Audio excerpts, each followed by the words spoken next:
안녕하세요. 하마터면 제 손으로 인생을 꼬게 될 뻔한 40대 남자입니다. 저는 얼마 전 심장을 쓸어내릴 만큼 큰 우여곡절을 하나 겪었어요. 아직 겪은 지 고작 1년도 채 안 돼서 그런지 그때만 생각하면 심장이 철렁 내려앉는 기분이 들더군요. 혹은 참을 수 없는 부하가 치밀어 오르거나요. 아직은 따뜻한 사람들이 많다지만 그래도 흉흉하다면 꽤 흉흉한 요즘 세상에 모두들 조심하시라는 의미로 제 사연을 공유해봅니다. 다들 제 사연을 듣고 같거나 비슷한 일을 꼭 피해 가시길 바랍니다. 저는 내륙의 시골 지방에서 부모님과 살고 있어요. 이곳은 군단위 작은 지방으로 저는 평생 이곳에서 태어나고 자랐죠. 하나뿐인 여동생은 도시가 좋다며 결혼 후 서울에 터를 잡았지만 저는 제 고향도 부모님도 어릴 적부터 돕던 민물장어 양식장 일도 참 좋았거든요. 저는 성인이 되며 부모님의 민물장어 양식장을 거의 물려받았습니다. 부모님은 장어식당을 차리셨고 주로 저는 양식장 일을 맡게 된 거죠. 그렇게 부모님과 서로 일을 도우며 오순도순 살다 보니 제 나이 27엔 일찌감치 고운 아내도 찾아와 주더라고요. 여보, 왜 또 양식장까지 나왔어? 임신까지 한 사람이 힘들게. 얼른 들어가. 나도 일찍 마무리하고 당신이랑 우리 콩떡이한테 달려갈게. 아, 우리 콩떡이가 아빠가 보고 싶다고 난리잖아. 그래서 나도 하늘 수 없이 나온 거야. 내가 도울 테니까 얼른 일찍 마무리하고 어머님 아버님 식당에서 밥 먹자. 두 분 마감도 돕고 같이 집에 가면 좋잖아. 아직 뱃속에 있는 콩떡이가 아빠가 보고 싶다고 했다고? 그럼, 그러니까 내가 이렇게 당신이 보고 싶었지. 우리 잘생긴 남편. 나 밖에 나가면 소도둑 소리 들어. 그렇게 말해주는 건 당신밖에 없어. 내 눈에 멋지면 되지. 뭐가 중요해. 지금 장어들 먹이 주고 있는 거지? 이쪽 수조에 내가 줄게. 아내와 저는 어릴 적부터 알던 동네 친구였어요. 그런 우리가 어른이 된 후 부부가 되니 그렇게 죽이 잘 맞을 수가 없더라고요. 우린 결혼을 하며 저희 부모님과 함께 살게 됐습니다. 그리고 2년 뒤 장인 장모님은 결혼한 아내의 오빠인 형님을 따라 서울로 이사하셨죠. 두 분이 있어서 저희가 우리 딸을 마음 놓고 고향에 두고 갈 수 있겠네요. 따님 걱정은 마시고 언제든 편하게 놀러 오세요. 맛있는 장어 대접해 드릴 테니까요. 같은 동네에 살았으니 양가 부모님 또한 아는 사이셨습니다. 덕분에 장인 장모님은 마음 놓고 서울로 올라가셨고 1, 2년에 한 번쯤은 고향에 놀러와 저희 집에서 묵고 가기도 하셨어요. 이렇듯 제 결혼 생활은 슬아의 아들 하나, 딸 하나까지 두며 더없이 평화롭고 행복했죠. 아내와 제 금슬도 좋았지만 함께 살던 저희 부모님 또한 아내를 굉장히 예뻐하셨습니다. 우린 가끔 양식장 뒤쪽 공터에서 고기를 구워 먹거나 캠핑을 하곤 했어요. 부모님은 밤하늘의 별을 보며 자주 감상에 잠기시곤 했는데 그럴 때마다 아내는 두 분 옆에 앉아 노래를 흥얼거리곤 하더군요. 그러다 어느 날은 괜히 부모님께 이렇게 묻더라고요. 죄송해요. 전 꼭 이렇게 하늘을 보고 있으면 콧노래가 나오더라고요. 두 분 밤하늘 감상하시는데 방해되죠? 방해는 무슨, 세상에서 네 콧노래만큼 감미로운 배경음악이 또 어디 있겠니? 네 시애미 말 그냥 너 듣기 좋으라고 하는 말 아니다 어머마. 가끔은 네 콧노래가 듣고 싶어서 여기 오자고 할 때도 있다니까. 이렇게 별 보면서 네 흥얼거림을 듣다 보면 이게 바로 행복이 아닐까 싶다고 말이다. 얼른 더 해보려무나. 네, 역시 절 제일 예뻐해주는 건 우리 어머님 아버님이라니까요. 알겠습니다. 그럼 오늘은 특별히 신청곡 받아드릴게요. 선선한 밤바람과 풀벌레 소리, 밤 공기를 떠도는 아내와 부모님의 따뜻한 대화. 그 시간 캠핑 의자에 앉아있노라면 저는 세상 그 무엇도 부러울 것이 없었습니다. 거기다가 제 옆에 앉아 도롱도롱 코골이를 하는 아이들을 바라보면 행복함에 가슴이 벅차오르기까지 했죠. 저는 언제까지나 이런 평온함 속에서 살아가길 꿈꿨어요. 하지만 제게 주어진 행복은 정말 너무도 짧더군요. 여보, 나 요새 왜 이렇게 피곤하지? 다리도 많이 붓고 뭔가 작은 볼일보러 화장실도 제대로 못 가는 것 같아. 그래? 내가 보기에 당신 애들 보고 살림하랴, 내 양식장 일 도우랴, 부모님 가게까지 도우랴, 너무 몸을 혹사시켜서 그런 것 같아. 그러니까 나도 부모님도 일 도우러 나오지 말라고 했잖아.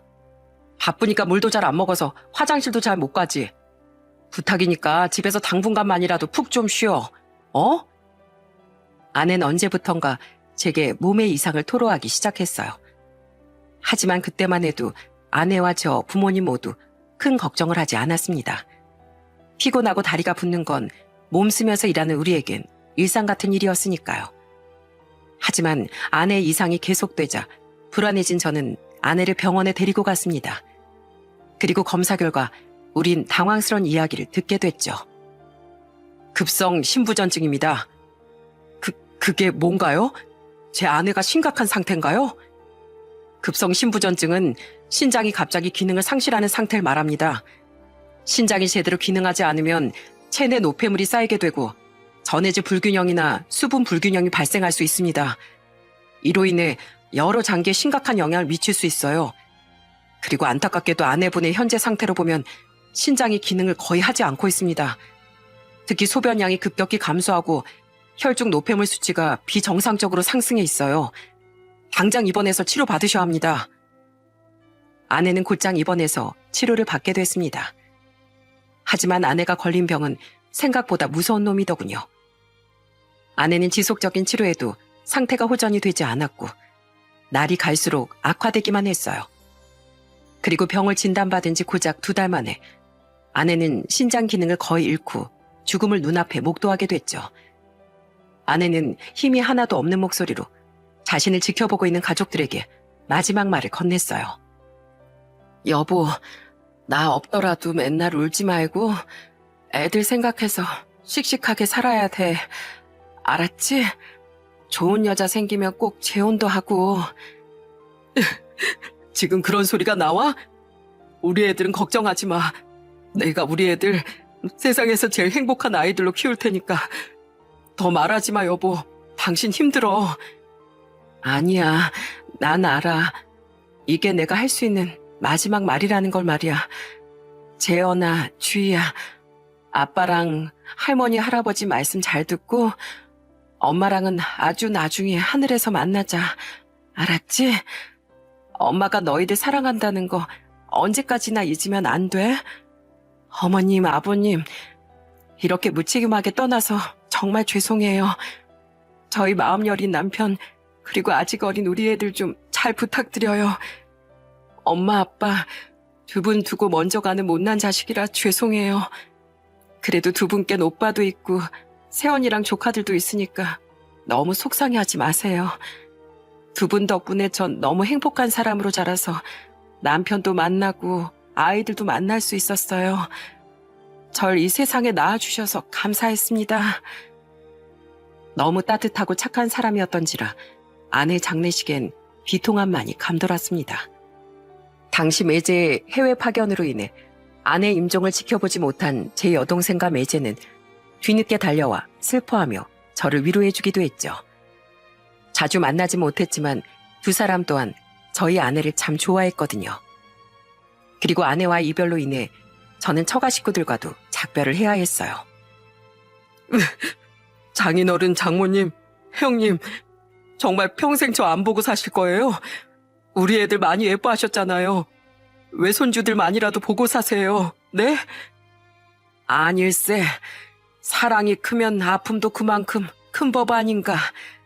우린 그냥 이렇게 자네도 애들도 안 보고 살면서 살고 싶네.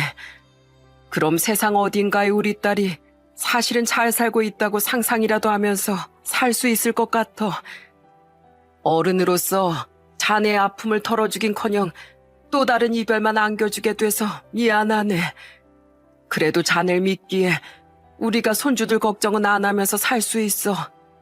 박서방, 좋은 사람 나타나면 꼭 재혼도 하고 우리 딸 다 잊고 살게. 사돈어른, 사부인, 저흰 더 이상 고향에 내려오지 않을 생각입니다. 부디 박서방도 손주들도 잘 부탁드립니다. 너무 고통이 큰 나머지 2분과 형님은 저와 손주들에게 안녕을 고하신 거예요. 나중에 생각해보면 말씀은 그렇게 하셨지만 아마 사실은 모두 저를 위해 그런 결단을 내린 게 아닐까 싶더군요. 아직 35밖에 되지 않았던 제 새 출발을 위해서 말이죠. 하지만 당시에 전 아내도 처가 식구들과의 인연도 모두 잃은 현실이 참 많이 힘들었습니다. 고작 7살, 5살밖에 안 된 아들과 딸을 앞으로 엄마 없이 어떻게 키워야 하는지 참 막막하기도 했고요. 여보, 나 또 왔어. 우리 같이 살고 일도 하면서 매일 붙어 살았는데 이렇게 일주일에 한 번만 보러 오려니까 너무 보고 싶더라. 당신도 여기서 혼자 외로웠지? 오늘 애들은 안 데려왔어. 자꾸 매주 낙골당으로 당신 보러 오면 애들이 엄마 생각에 더 힘들 거라고 부모님이 못 데려오게 하셨거든. 나도 알아. 부모님 말씀이 맞는 거. 나도 이렇게 당신 못 놓고 있으면 더 힘들 거라는 것도 알아. 근데 어떻게, 난 당신 없이 대체 이 세상을 어떻게 살아야 하는지 도저히 모르겠어. 한동안 저는 정신을 차리지 못하고 일주일에 한 번씩 아내의 납골당을 찾아가 울었습니다. 사진 속 아내는 아픈 제 마음도 몰라주고 웃기만 했죠. 하지만 제겐 아이들이 있었기에 저는 점차 정신을 차리고 다시 아빠로서의 삶에 집중하기 시작했어요. 더는 제 슬픔에만 빠져 아이들을 부모님께만 맡길 수는 없었으니까요.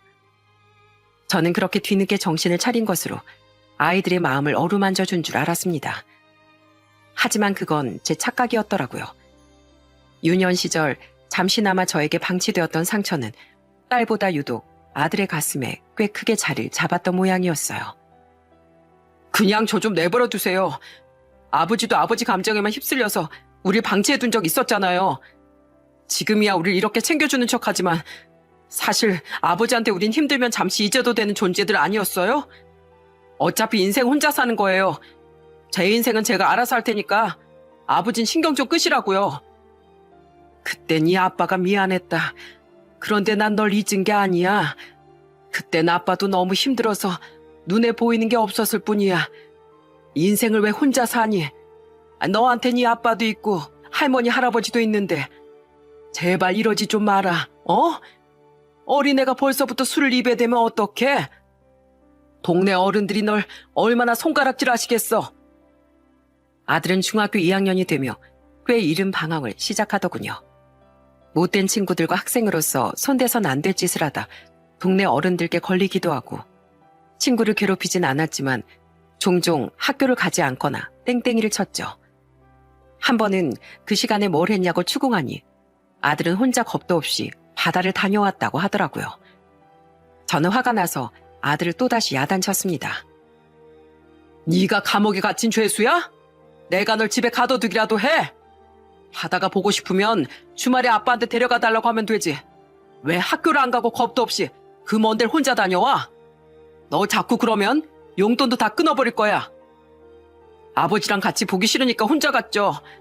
그리고 용돈 끊으세요.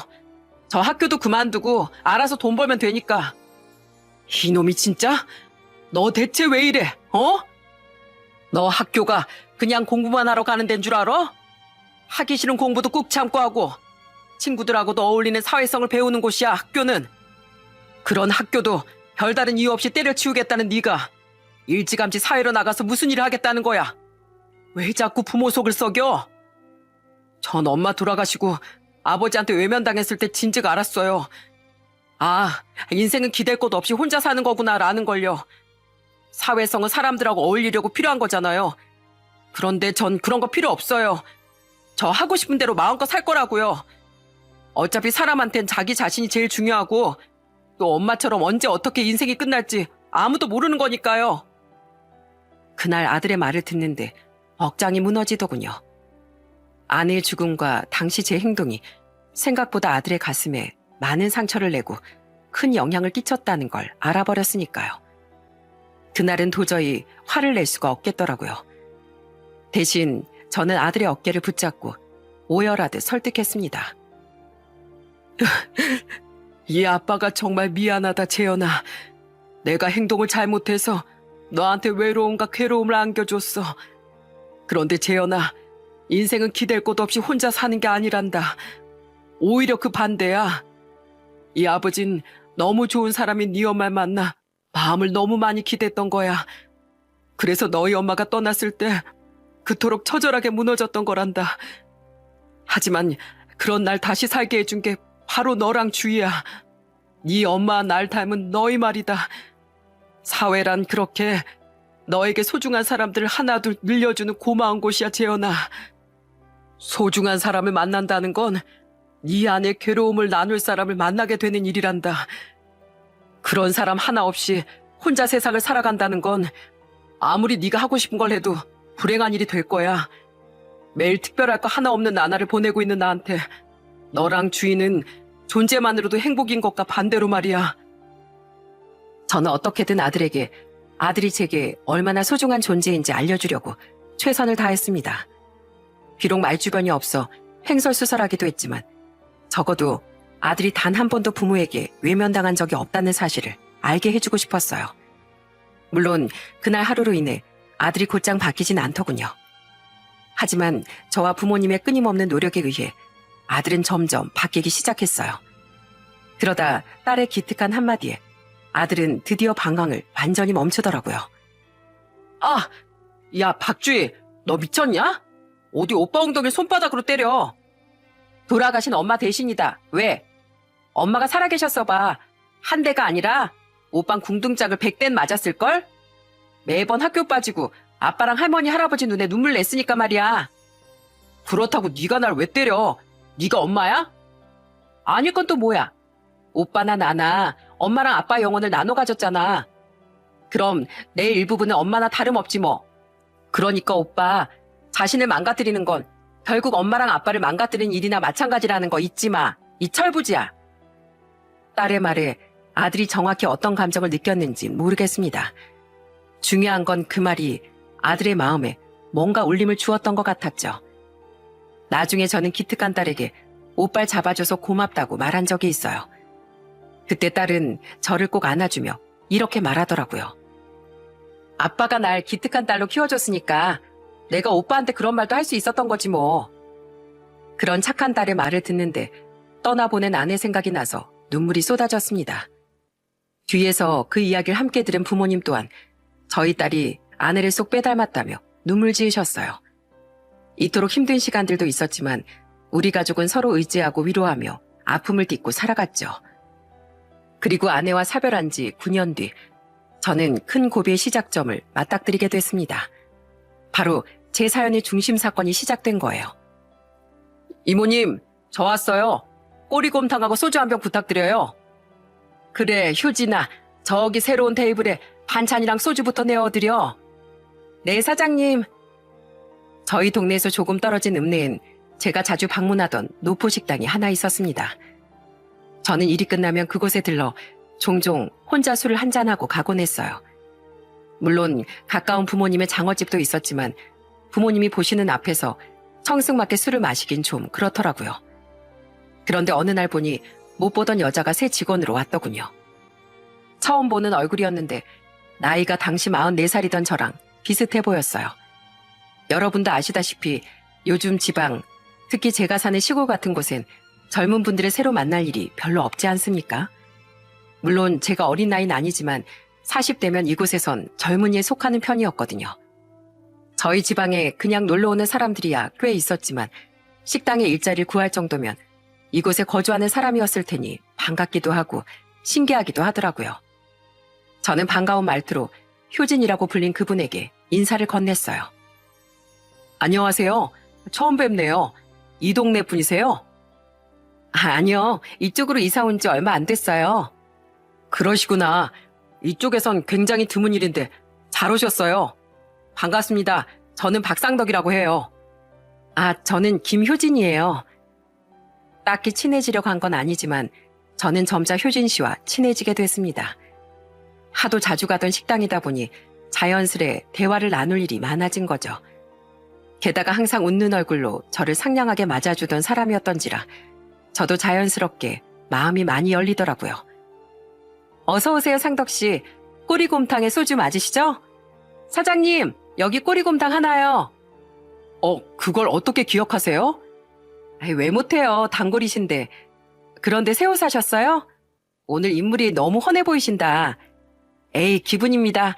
제가 오늘 특별히 밑반찬 든든하게 담아드릴게요. 반찬 원래 리필되는 거잖아요. 그래도 사람 참 기분 좋아지게 말씀하시네요.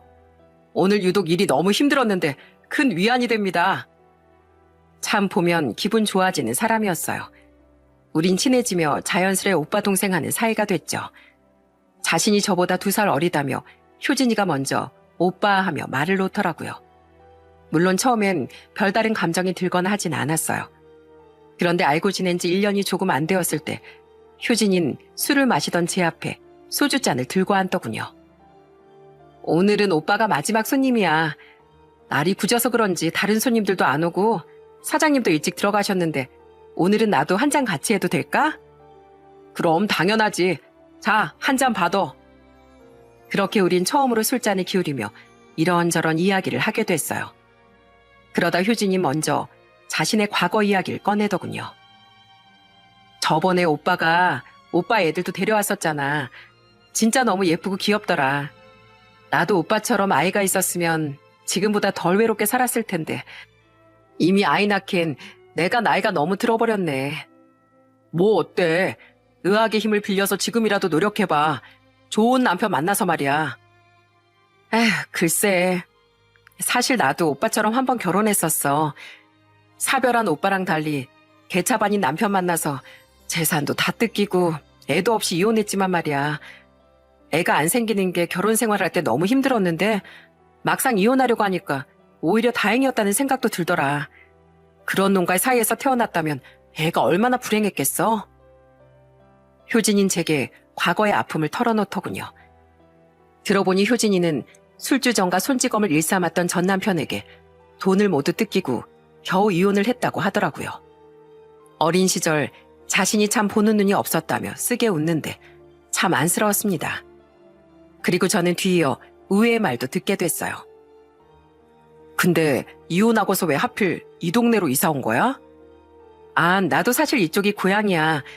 중학생 때까진 여기서 살았는데 아빠가 병으로 돌아가시면서 엄마랑 여동생이랑 같이 인천으로 이사 갔어. 지금은 돌아가셨지만 외할머니, 외할아버지가 거기 사셨었거든. 근데 너무 큰 아픔을 겪고 나니까 고향이 그리워지더라고. 그래서 머리도 식힐 겸 2, 3년만 살려고 여기 왔던 거야. 그러다 오빠라는 좋은 친구도 만났지 뭐. 솔직히 그 얘기를 듣는데 조금 의아하긴 했습니다. 워낙 좁은 지역이었던지라 중학생 때까지 살았으면 왜 내가 몰랐지 싶었거든요. 하지만 이내 저는 그 생각을 털어버렸어요. 하긴 아무리 좁은 지역이라고 해도 이 군엔 다른 면도 읍도 있었을 테고 저는 남중을 나왔으니 효진인 다른 중학교를 나왔을 테니까요. 그날 이후 저와 효진인 한층 가까운 사이가 되었습니다. 비슷한 아픔을 가진 데다 같은 고향 사람이라고까지 하니 한결 마음이 더 갔거든요. 그렇게 우린 자연스레 인연이 되었죠. 우와, 오빠네 장어 완전 크다. 우와, 저 팔딱거리는 것 좀 봐. 한 마리 먹으면 3일은 밥도 안 먹어도 될 정도로 힘이 나겠는데? 그건 과장이지만 우리 장어들이 좀 튼실하긴 하지. 괜히 우리 부모님 가게가 맛집으로 소문났겠어. 그러게. 근데 이 큰 양식장 관리하느라 오빠 너무 힘들겠다. 내가 종종 와서 손 보태줄게. 수당은 맛있는 저녁 식사 대접으로 받겠습니다. 우린 근처 광역시로 데이트를 나가기도 하고 효진인 제 양식장에 놀러 오기도 했어요. 만나다 보니 효진인 생각보다 훨씬 다정하고 착한 사람이더라고요. 아내를 떠나보낸 후 정말 오랜만에 느껴보는 따스함이었습니다. 가끔 제 양식장에 와서 그 작은 몸으로 일을 거들어주는데 갑자기 눈물이 날 것 같기도 했어요. 오빠, 배고프다. 나 오늘 쉬는 날인데 진짜 맛있는 거 먹고 싶어. 양식장 뒤에서 가끔 가족들이랑 고기 구워 먹는다며? 나 오늘 고기 구워주면 안 돼, 오빠? 나도 2팔 걷어붙이고 열심히 일 거둘 테니까 빨리 일 끝내고 우리 고기 먹자. 별도 보고. 제 일을 도와주고 양식장 뒤편에서 고기를 구워 먹자던 효진이에게 죽은 아내의 모습이 겹쳐 보였거든요. 또한 아내처럼 소소한 행복을 좋아하는 효진이와의 미래를 자꾸만 그려보게 됐죠. 그런 제게 먼저 청혼한 건 효진이었습니다. 오빠, 난 요즘 고향으로 내려온 일이 내가 태어나서 한 일 중에 가장 잘한 일 같아. 오빠를 만났으니까. 오빠, 우리 앞으로도 이렇게 서로 의지하면서 평생 살래? 난 오빠네 애들도 참 예쁘고 좋아. 오빠 애들한테도 내가 앞으로 좋은 엄마가 되어주면서 살고 싶어. 나랑 재혼하자. 효진인 가끔 마주치던 저희 애들에게도 참 잘해줬었습니다. 게다가 우린 가끔 부모님의 식당에도 식사를 하러 갔는데 바쁠 때 알아서 서빙까지 도와준 효진이를 부모님은 참 마음에 들어 하셨어요. 먼저가 너머한테 미안하다만 우리가 보기에 참 좋은 아가씨 같구나. 애들도 많이 컸으니 너도 이제 네 인생을 좀 돌봐도 되지 않겠니?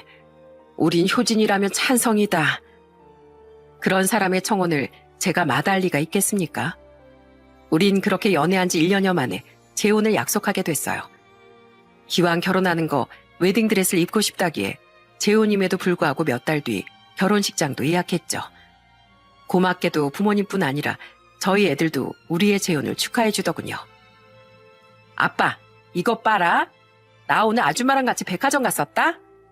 이거 아줌마가 사준 옷이야. 완전 예쁘지? 야, 박주희. 넌 그렇게 비싼 걸 사오면 어떡해. 가뜩이나 쉬는 날 쉬지도 못하고 너 데리고 광역시까지 가느라 힘드셨을 텐데 아줌마 부담스러우셨겠다. 그런 오빠는? 아까 아줌마가 주신 용돈 덥석 받았으면서. 그건 내가 안 받으면 아줌마가 민망해 하실까봐 그랬지. 저번에 내가 용돈 안 받으니까 무지 서운해 하셨단 말이야. 아버지, 우린 그 아줌마 참 좋아요. 그동안 아버지가 우리만 생각하면서 외롭게 사신 거 우리 잘 알고 있어요. 그러니까 앞으로는 아버지도 아줌마랑 꼭 행복하게 사셔야 돼요. 아셨죠? 제가 무슨 복이 있어서 이렇게 좋은 여자를 또 만났나 싶었습니다. 부모님은 그래도 신혼인데 부모 눈치를 봐서야 되겠냐며 재혼하면 분가해서 사는 게 좋겠다고 하셨어요. 저는 감사한 마음으로 예비 아내와 아이들과 넷이 살 읍내 근처의 집을 알아보기도 했죠. 저는 인천으로 가서 예비 장모와 처제도 만났는데 그 이야기를 듣고 예비 장모가 참 좋아해 주더라고요. 효진이한테 자네가 참 좋은 사람이라는 말 많이 들었네. 분명 자네 부모님도 좋으실 테니 합가해서 산다고 해도 걱정하지 않을 생각이었는데 그렇게 미리 배려해 주셨다니 얼마나 감사한지 몰라. 우리 딸 전 사위 때문에 정말 고생 많이 했네.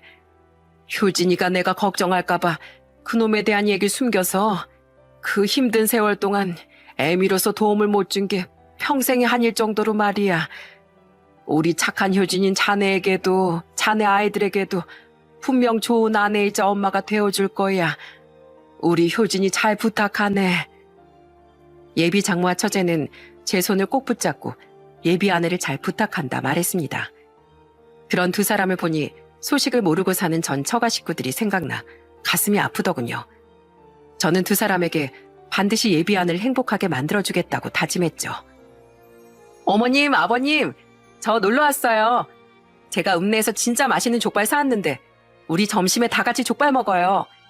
재현아, 주희야, 니들이 좋아하는 막국수도 아줌마가 잔뜩 사왔어. 결혼식 날짜부터 잡은 뒤 예비 아내는 부모님과 아이들과 함께 살던 저희 집에도 종종 놀러를 왔습니다. 예비 아내를 예뻐하던 부모님은 웃으며 이렇게 말씀하시곤 했어요. 효진이 네가 참 좋나 보다 상더가. 얼른 상견례하고 직구해서 살림부터 합치지 그러니. 그래도 모든 일은 순서가 있는 법이잖아요. 급할 것도 없는데 천천히 하죠 뭐. 집은 결혼식 3달쯤 전부터 구하려고요. 우린 집을 구하기에 앞서 결혼식 4달 전으로 상견례 날짜부터 잡았습니다. 상견례를 너무 늦게 하는 건가 싶긴 했지만 둘 다 재혼이니 양가 어른들 모두 상견례 날짜는 천천히 잡아도 된다고 하셨거든요.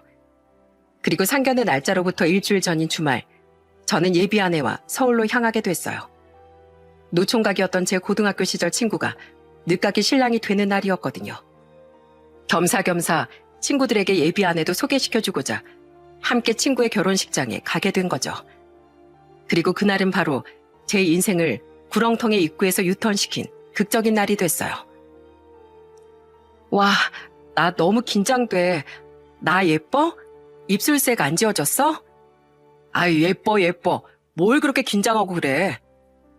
남의 결혼식이긴 하지만 오빠 친구들 처음 보는 자리잖아.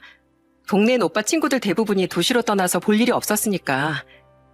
저는 긴장한 예비 아내를 달래며 결혼식장이 있는 건물로 들어섰습니다. 결혼식장 앞은 양가 하객들로 북적거렸어요. 우린 하객들에게 인사하고 있는 친구에게 가서 축하 인사를 건넸죠. 야, 축하한다 임마. 드디어 네가 장가를 가는구나. 재수 씨 사진 보니까 너무 예쁘시던데 신혼여행 다녀오면 꼭 제대로 인사시켜줘야 돼. 알았지? 당연하지. 멀었을 텐데 여기까지 와줘서 고마워. 안녕하세요, 재수 씨. 말씀 많이 들었습니다. 서로 사는 게 바빠서 제가 상덕이한텐 청첩장을 직접 못 줬어요. 신혼여행 다녀오면 집들이 겸 식사 대접할 테니까 그때 제대로 부부끼리 인사 나눠요. 와주셔서 정말 감사해요. 야야, 너 정신없을 텐데 우린 저쪽으로 가볼게. 아, 마침 애들 저기 모여있네. 떨지 말고 임마. 우린 인사를 마치고 제 고등학교 동창들 옆으로 향했습니다. 친구들은 차마 들어가서 인사 못하고 은근슬쩍 우리보다 한 살 연상이라던 신부의 대기실 앞에서 새 신부 얼굴을 보려 기웃대고 있더라고요. 그러다 절 보자마자 반갑게 인사를 했죠. 야, 이게 누구야, 박상덕? 우리 고향 지킴이 박상덕이. 오랜만에 서울 나들이 왔구만. 그래, 이 도시 남자인 척하는 시골 촌놈들아. 형이 오셨다. 와, 재수씨 너무 예쁘신데 태경이 저놈 그렇게 눈이 높아서 여태 장가를 못 갔었구만. 그지? 근데 옆엔 설마 이번에 재혼한다던 재수씨야? 얼른 인사시켜줘. 아, 맞아. 효진아, 인사해. 내 고등학교 친구들. 여긴 나랑 재혼할 예비하네. 조만간 청첩장 나오면 전해줄 테니까 추기하지 말고 결혼식 와서 밥이나 한 그릇씩 먹고 가. 반갑습니다, 재수씨. 상덕이 놈이 생긴 건 소도둑처럼 생겼어도 마음은 착한 놈이죠? 우리 상덕이 앞으로 정말 잘 부탁드립니다. 네, 반갑습니다. 좋아하는 사람들을 서로 인사시켜주며 저도 오랜만에 활짝 웃음 짓게 되는 시간이었어요. 하지만 그 화기애애했던 순간은 곧 산산조각이 나고 말았어요. 그건 바로 신부 대기실에서 나와 우리와 맞닥뜨렸던 신부 측 하객 중 한 여자의 새된 고함 소리 때문이었죠. 어? 너? 야, 김명수, 너 맞지? 뭐? 김명수? 네 돈 떼먹고 날랐다던 그 김명수? 그 여잔 대뜸 삿대질을 하며 제 예비 아내를 가리키더군요. 그리고 친구들로 보이는 주변 여자들은 그 여자가 말한 김명숙을 아는 것처럼 동요하더라고요. 저는 처음엔 그 여자가 사람을 잘못 본 줄 알고 정중하게 말했습니다. 아, 저 실례합니다. 사람을 잘못 보신 것 같아요. 이 사람은 저랑 결혼할 사람인데 김명숙이 아니라 김효진이라는 사람이에요. 김효진? 웃기고 있네. 내가 저 얼굴을 어떻게 잊어? 저 사람이 김명숙이 아니라고요? 그럼 나보고 당황한 저 여편네 얼굴은 뭔데요? 네? 야, 넌 내가 얼마나 찾아다니는 줄 알아? 오늘 아주 잘 걸렸다. 왜 이러세요? 사람 잘못 보셨어요. 목소리까지 완전 김명숙이구만. 어디서 발뺌이야? 하지만 그 여잔 확신에 차 있더군요. 저는 이게 대체 무슨 상황인가 싶어 옆에 예비 아내를 쳐다봤어요. 그 순간 깨달았습니다. 아, 이 여자 뭔가 있구나 하고 말이죠. 예비 아내는 발뺌을 하려고 했지만 경악과 당황으로 얼룩진 예비 아내의 표정이 말해주었거든요. 자신이 그 여자를 안다는 사실을 말입니다. 그리고 예비 아내는 저와 친구들이 당황한 사이 재빠르게 냅다 도망을 치기 시작하더라고요. 방심하다 예비 아내를 놓치게 생긴 그 여자와 친구들은 냅다 예비 아내를 따라 달리기 시작했죠. 그제야 저 또한 친구들을 뒤로하고 예비 아내를 뒤쫓기 시작했어요. 얘들아, 쟤 놓치면 안 돼. 제발 쟤 잡아줘. 오늘 놓치면 또 어디로 잠적할지 아무도 모른다고. 내가 잡았어. 야, 다들 이 여자 둘러싸. 도망 못 가게. 결국 예비 아내는 건물 입구를 벗어나자마자 그 여자의 친구들에게 잡히고 말았습니다. 저는 우선 과열된 분위기를 진정시키고자 예비 아내를 둘러싼 여자들 사이를 비집고 들어가려고 했어요. 잠시만요. 다들 우선 진정하세요. 네? 당신은 빠져. 하지만 중년 여자들은 원래 힘이 그렇게 센 걸까요? 저는 그 여자들의 억센 힘에 밀려 바닥으로 나동그라지고 말았습니다. 그 여자들은 제가 엉덩이를 털며 일어나건 말건 신경도 안 쓰고 예비 아내를 압박하기 시작하더군요. 그리고 그때부터 전 예비 아내의 충격적인 실체를 알게 됐어요. 그제야 예비 아내가 체념하고 발뺌을 멈췄거든요. 이게 어딜 도망가? 야, 너 잔말 말고 내 돈 내놔. 얼른! 언니, 진짜 왜 이래? 내가 돈 갚는다고 했잖아. 조금만 기다려달라고. 꼭 내 예비 남편이랑 친구들까지 있는 자리에서 나 이렇게 망신 줬어야 했어? 기다리긴 뭘 기다려? 내가 2년을 넘게 기다렸는데. 그리고 예비 남편? 네 이름도 잘못 알고 있는 사람이 무슨 예비 남편이야? 아, 알겠다. 너 이번에 돈 많은 남자 물어서 돈 뜯으려고 했구나. 그래서 이름도 숨긴 거지? 이 지명수배자 사기꾼아. 너 대체 어디서 잠수 타고 있었던 거야? 어? 망치로 머리를 한 대 맞은 것 같았습니다. 분명 그 여잔 제 예비 아내에게 지명수배자라고 말했거든요. 그 사실을 본인도 잘 알고 있었는지 예비 아내는 동요하지 않고 연신 빌기 바쁘더라고요. 그러니까 갚을 돈을 마련하려고 숨어 살았지. 지명수배자가 어떻게 자기 이름 버젓이 드러내고 돈을 벌었겠어. 언니, 우선 진정 좀 해. 어? 여기서 이러지 말고 우리 어디 카페라도 가서 얘기하자고. 웃기고 있네. 어디서 또 도망가려고 수작질이야? 야, 난 더 이상 너한테 안 속아. 이미 내 친구들이 너 잡으러 오면서 경찰에도 다 신고했어. 이제 넌 끝났어, 이거사. 경찰? 언니, 제발, 돈 갚을게. 갚는다고. 그러니까 우선 순순히 경찰서에 간 뒤에 갚든 말든 하라고. 이미 그 여자의 일행들은 진즉 예비 아내를 경찰에 신고까지 한 모양이었습니다. 왜냐하면 그로부터 얼마 지나지 않아 정말로 건물 앞에 경찰차가 도착했거든요. 그리고 경찰들이 예비 아내 신원 조회를 한 순간 저는 정말 기절할 뻔했습니다. 예비 아내는, 아니 그 사기꾼은 정말 제게 모든 걸 속였더라고요. 그 사기꾼의 이름은 정말 김명숙이었고 심지어 저보다 나이도 2살이나 많지 않겠어요? 분명 저보다 2살 어리다고 했는데 말입니다. 예비 아내는 경찰에게 끌려가지 않으려고 몸부림을 쳤어요. 그리고 그제야 잠시 잊고 있던 저를 다급히 불러댔죠. 오빠, 나 좀 도와줘. 나 진짜 이대로 잡혀가면 콩밥 먹어. 나 이미 사기 전과도 있단 말이야. 너 이거 대체 어떻게 된 거야? 김명수? 사기꾼? 너 여태 날 속인 거야? 오빠, 내가 다 설명할게. 오빠가 조금만 도와주면 이거 별일 아닌 걸로 끝날 수 있어. 저기요, 잠깐만요. 저 이 사람이랑 얘기 좀 할게요. 네? 오빠. 하지만 예비 아내는 가차없이 경찰들 손에 끌려가야 했습니다. 이게 무슨 일인가 싶고 어안이 벙벙하더라고요. 저는 예비 아내가 끌려간 뒤 여전히 씩씩대고 있던 그 여자에게 자초지종을 물었어요. 그렇게 알게 된 예비 아내의 민낯은 추악하기 그지없었죠. 이혼하고 고향으로 내려간 거라고요? 그 여우 같은 게 그렇게 말해요? 그쪽도 완전 당할 뻔했네요. 제가 알기로 걔 서울 토박이에요. 그쪽 보나마나 집 좀 살죠? 김명숙 쟤 결혼 핑계로 당신 돈 뜯어먹으려고 그랬던 걸 거예요. 연애하자 결혼하자 접근당해서 피해본 남자만 해도 한둘인 줄 알아요? 쟤 꽃집하면서 자기한테 관심 갖던 남자들한테 그렇게 다 사기치고 다녔어요. 남자들뿐만 아니라 손님들 지인들한테 죄다 접근해서 사기치다가 도망간 거라고요. 나도 그 피해자 중 한 사람이고요. 순진한 낯짝을 하고선 김명숙 그 기집애 속은 아주 시커먼 범죄자였어요.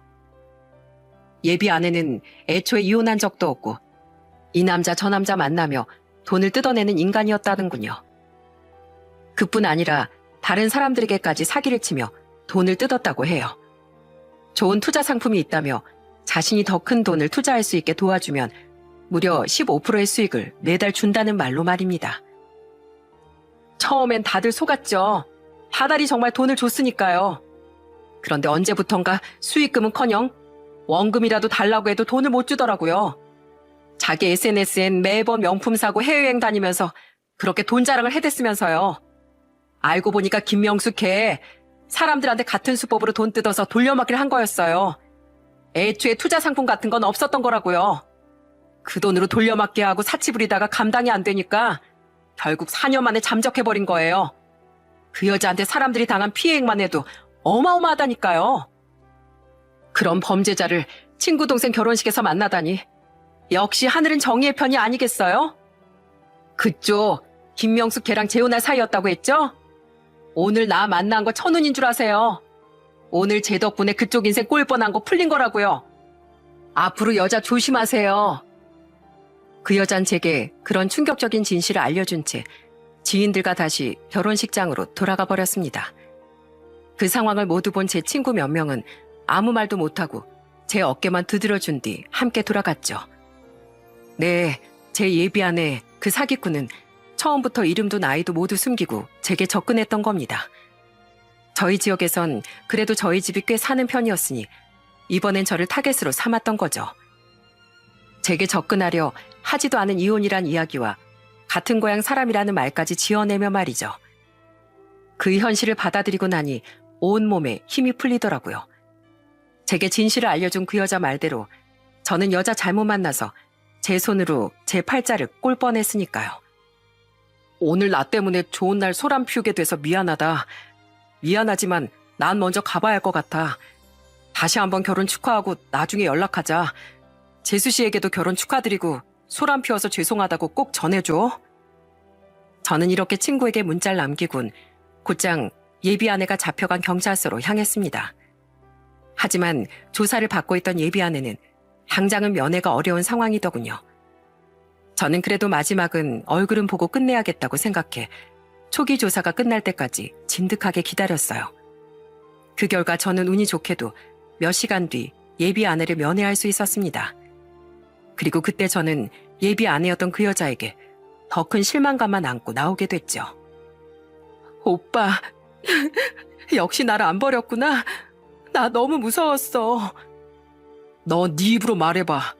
네가 많은 사람들 돈 홀라당 써버리고 잠적한 거, 나한테 과거까지 전부 거짓말한 거 모두 사실이야? 그건 맞지만 내가 오빠를 좋아했다는 거, 그거 하나만은 진실이야. 오빠, 내 이름이 뭐가 중요해? 내 과거가 뭐가 그렇게 중요해? 오빠 나 진심으로 좋아했잖아. 그거면 된 거 아니야? 뭐? 어떻게 거짓말로 시작된 사이가 진심이 될 수 있어? 너 생각보다 진짜 뻔뻔한 여자구나. 어떻게 미안하다는 말 한마디를 안 해? 내가 깜빡했다. 미안해, 오빠. 근데 이거 다 바로잡을 수 있어. 오빠네 애들도 부모님도 나 엄청 좋아하잖아. 분명 피해자들이 나한테 합의금이라도 받고 싶어 할 거거든. 돈만 갚으면 다 끝나는 일이잖아. 그렇지? 그러니까 오빠가 그 돈만 좀 해줘. 그럼 우리 아무 문제 없이 결혼식도 올리고 영원한 해피엔딩으로 끝날 수 있다니까? 어? 나 감옥 가기 싫어. 오빠 돈 많잖아. 좀 갚아달라고. 이거 진짜 웃기는 여자네. 야, 너희 엄마랑 동생 있잖아. 정 급하면 거기다가 갚아달라고 그래. 뭐 이런 뻔뻔한 여자가 다 있어? 내가 가족이 어디 있어. 그 사람들 다 돈 주고 고용한 사람들이었어. 내 부모는 나 같은 딸 지겹다면서 진즉 나랑 절연해버렸다고. 오빠, 내 가족은 오빠잖아. 어? 가족 같은 소리 안 해. 확 그냥. 진짜 넌 염치도 없다. 이제 보니까 너 나랑 오래 결혼 생활할 생각도 없었네. 가짜인 이름하고 나이 가지고 어떻게 혼인신고를 할 수 있었겠어? 대충 같이 사는 척 하다가 돈 뜯어내고 도망칠 생각이었지? 내가 너 같은 무서운 여자 만났다고 생각하니 아주 소름이 돋는다. 야, 손바닥으로 하늘을 가려라. 세상에 영원한 비밀이 어디 있냐? 이참에 교도소에서 열심히 참여하고 피해자들한테 평생 죄값 갚으면서 살아. 그리고 두 번 다시 우리 가족 앞에 나타나지 마. 오빠까지 날 버리겠다고? 오빠! 그놈의 오빠 소리 한 번만 더 해봐, 어디?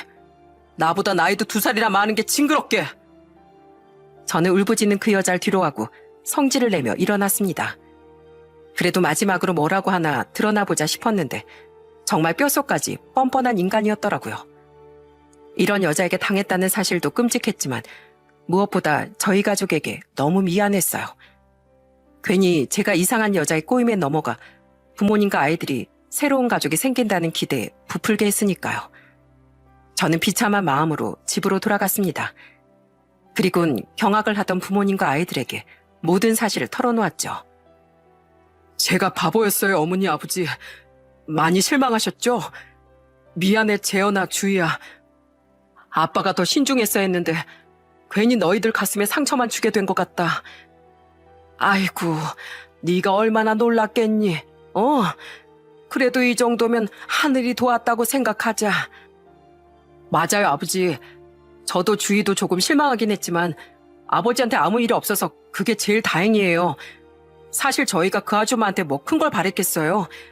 그저 아버지가 행복해지셨으면 했던 거죠. 너무 슬퍼하지 마세요, 아버지. 아버지한텐 저랑 주희가 있잖아요. 언제 이렇게 커서 부모인 저를 위로까지 해주는 건지 아이들이 너무 기특했습니다.